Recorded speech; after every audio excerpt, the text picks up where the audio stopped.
হলদিয়ায় অভিষেক বন্দ্যোপাধ্যায়ের বৈঠক ছিল। সেখানে পরিষ্কার করে দিলেন যে পুরস্কার তিরস্কারের দাওয়াই, অর্থাৎ ভোটে যা ফল হবে তার উপরে নির্ভর করবে নেতাদের ভবিষ্যৎ। কথা বলবো প্রতিনিধি সুজিতের সঙ্গে। সুজিত, কি দাওয়াই দিলেন অভিষেক বন্দ্যোপাধ্যায়, কি বুঝিয়ে দিলেন?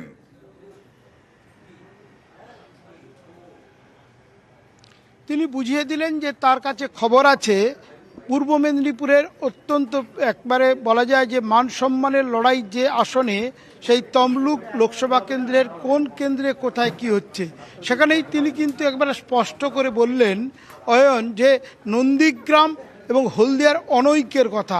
সেই অনৈক্য যে আসন্ন নির্বাচনে বেগ দিতে পারে দলকে, সে কথা মাথায় রেখে অভিষেক বন্দ্যোপাধ্যায় সাফ জানিয়েছেন যে বুথ থেকে বিধানসভা, অঞ্চল থেকে ব্লক, সব জায়গায় কিন্তু ভোটের রেজাল্টের উপর নির্ভর করবে।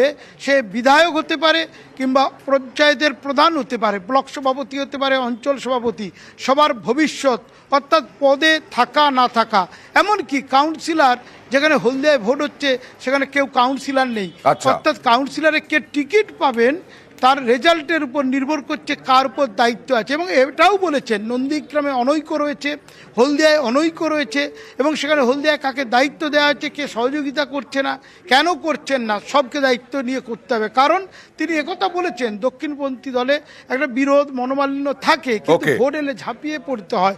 সেই ঝাঁপিয়ে পড়া যদি না যায় তাহলে শুভেন্দুর জেলা নন্দীগ্রামের জেলায় যে রেজাল্টের উপর প্রভাব পড়বে সেটা কিন্তু তিনি একেবারে রেয়াত করবেন না। সেখানে কিনা পুরস্কার তিরস্কার নীতি, ভালো করলে তুমি পুরস্কার নাও, অর্থাৎ সাংগঠনিক পদে ভালো তোমার উত্তরণ, নইলে খারাপ ফল মানে তোমাকে শাস্তির মুখে পড়তে হবে। ধন্যবাদ সুজিত। অভিষেক বন্দ্যোপাধ্যায় কি বললেন দেখাবো।